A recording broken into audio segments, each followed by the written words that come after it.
नमस्कार, रिपब्लिक भारत देख रहे हैं आप। आपके साथ मैं हूं सुमित चौधरी। भारतीय उद्योग जगत के आधार स्तंभ रहे पद्म विभूषण रतन टाटा का 86 साल की उम्र में निधन हो गया है। आपको बताएं कि रतन टाटा का जो पार्थिव देह है आज शाम 4 बजे south Mumbai national centre for performing arts के हॉल में अंतिम दर्शनों के लिए रखा जाएगा।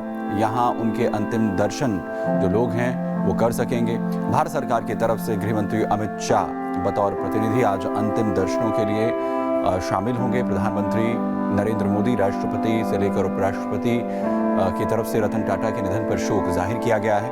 प्रधानमंत्री ने लिखा कि टाटा एक दूरदर्शी बिजनेस लीडर रहे, एक असाधारण इंसान थे। उन्होंने भारत के सबसे पुराने और सबसे प्रतिष्ठित व्यापारिक घरानों में से एक टाटा ग्रुप को स्थिर नेतृत्व प्रदान किया।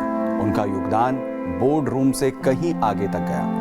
राष्ट्रपति मुर्मू ने लिखा कि भारत ने एक ऐसे आइकॉन को खो दिया है जिन्होंने कॉर्पोरेट ग्रोथ, राष्ट्र निर्माण और नैतिकता के साथ उत्कृष्टता का मिश्रण किया। रतन टाटा के निधन पर महाराष्ट्र और झारखंड में एक दिन का राजकीय शोक घोषित किया गया है। पूरे देश में इस वक्त शोक की लहर है क्योंकि रतन टाटा न सिर्फ एक सफल व्यवसायी रहे बल्कि सामाजिक तौर पर भी जो उनका योगदान है वो अतुलनीय रहा है। पूरे देश में तमाम बड़ी जो शख्सियतें हैं रतन टाटा को याद कर रही हैं, उनके योगदान को सराह रही हैं और उन्होंने जिस तरीके का जीवन जिया वो हर किसी के लिए एक मिसाल रहा है। 86 साल की उम्र में ब्रिज कैंडी अस्पताल में दरअसल वो भर्ती थे। कुछ दिनों से लगातार वो बीमार चल रहे थे। लंबी बीमारी के चलते उनका निधन हुआ है। 86 साल की उम्र में उन्होंने अंतिम सांस ली। दरअसल उम्र संबंधित जो बीमारियां हैं उनकी लगातार वो लंबे वक्त से जूझ रहे थे, जिसके लिए लगातार डॉक्टर्स उनकी निगरानी कर रहे थे। हाल ही में जब अस्पताल में उन्हें भर्ती करवाया गया, उनके तमाम चाहने वालों के लिए उन्होंने नोट जारी किया था जिसमें उन्होंने कहा था कि वो स्वस्थ हैं, सिर्फ रूटीन चेकअप के लिए अस्पताल आए हैं। लेकिन इसके बाद लगातार उनकी तबीयत बिगड़ती चली गई, उसमें सुधार नहीं हुआ। आईसीयू में उन्हें भर्ती करवाया गया और इसके बाद एक दुख भरी खबर ब्रिज कैंडी अस्पताल से सामने आई और रतन टाटा, भारतीय व्यवसाय के रतन, चमकते सितारे हमारे बीच नहीं रहे हैं। वहीं उनके जो पार्थिव देह को अंतिम दर्शनों के लिए आज रखा जाएगा, जहां शाम 4 बजे तक लोग उनके अंतिम दर्शन कर सकेंगे। वहीं जहां गृह मंत्री अमित शाह भी उन्हें श्रद्धांजलि देने के लिए उनके अंतिम दर्शनों के लिए पहुंचेंगे। वहीं भारतीय व्यवसाय जगत में इस वक्त शोक की लहर है।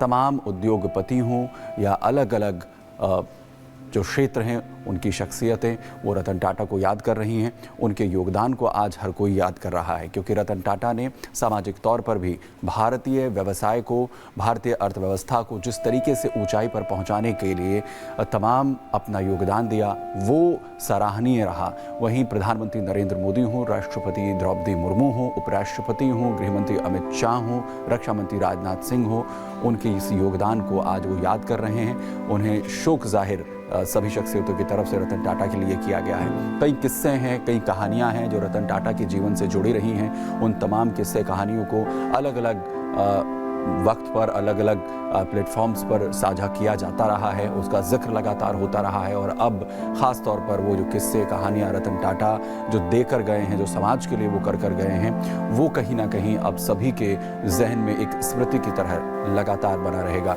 लेकिन रतन टाटा ने न सिर्फ टाटा ग्रुप के लिए बल्कि भारतीय अर्थव्यवस्था के लिए भी, क्योंकि वो सिर्फ एक ग्रुप के चेयरमैन की तरह ही लगातार टाटा ग्रुप के साथ नहीं जुड़े रहे और टाटा ग्रुप को उन मुश्किल वक्त में भी, उन तमाम हालातों के बीच भी आखिर कैसे उन्होंने नई ऊंचाइयों तक पहुंचाया। टाटा ग्रुप के एक्सपेंशन को लेकर लगातार जो उन्होंने जी तोड़ कोशिश की, जी तोड़ मेहनत की, ये उनके पूरे जीवन का सार रहा।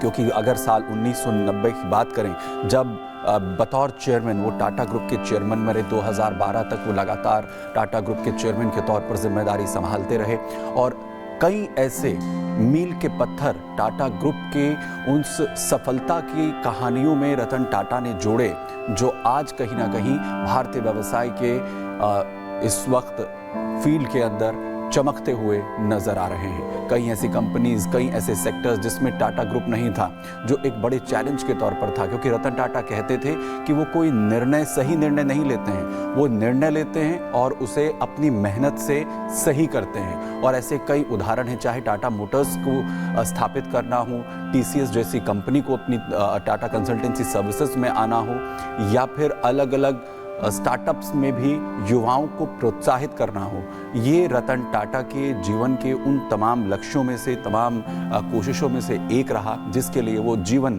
पर्यंत अब उम्र के इस पड़ाव तक भी लगातार प्रयासरत रहे। हाल फिलहाल में लगातार युवाओं के साथ जिस तरीके के वो डायलॉग्स करते थे, लगातार उनके साथ बातचीत करते थे, वो तमाम वीडियोस भी सामने आती थी। ख़ासतौर पर युवाओं के साथ रहना, उनके बीच रहना, ये उनका इस उम्र के पड़ाव पर भी उन्हें और ज़्यादा प्रोत्साहित करना, ये उनके जीवन में एक ऐसा शगल था, एक ऐसी कोशिश थी जिसके ज़रिए वो सभी को प्रोत्साहित लगातार करते थे।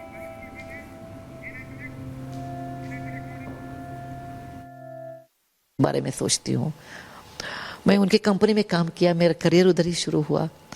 मैं उनको 94 में लगता है मैं एक बार मिली थी, पहली बार वो जाके उनके ऑफिस में मिली थी, और मुझे वो सुधा ऐसे संबोधित करते थे, क्योंकि मैं सुधा कुलकर्णी ऐसे ज्वाइन हुआ और सुधा मूर्ति के नाम से बाहर आ गई। मुझे कभी भी सुधा बोलते थे। वो मुझे बताया कि आपको क्या चाहिए टाटा कंपनी से। हमने बताया, वो पूछा हमें आपको क्या चाहिए, हमने बताया मुझे जमशेद जी और JRD का तस्वीर चाहिए। वो तुरंत हमारे ऑफिस को भेज दिया है, अभी भी मेरे ऑफिस में वो दोनों तस्वीरें हैं। और मैं हुबली, एक छोटा शहर है, उधर से मैं आई थी। हमारे कॉलेज में, मैं एक कॉलेज में पढ़ती थी, BBB कॉलेज ऑफ इंजीनियरिंग। हमारे कॉलेज में सब लोग बोलते थे आपको टाटा को आप मिले, हम कभी मिलेंगे। मैं बोलती थी मैं कोशिश करूँगी।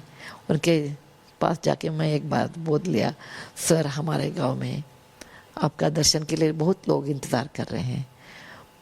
हमारा गांव तो मुंबई नहीं है, और ये तो आप बहुत बिजी हस्ती है, आपको टाइम नहीं मिलेगा, लेकिन लोग को आपका दर्शन के बहुत इंतज़ार है। तुरंत वो एग्री हुए और हुबली आ गए। हमारे कॉलेज में एक दिन सब छात्रों से बातचीत किया। मुझे आश्चर्य लगता है, इतने बिजी आदमी, एक आम आदमी लाइक मी वो देयर एम्प्लॉई, हमने कोशिश किया और वो आ गए। उनका दिल बहुत बड़ा था और उनका रूप सुंदर था।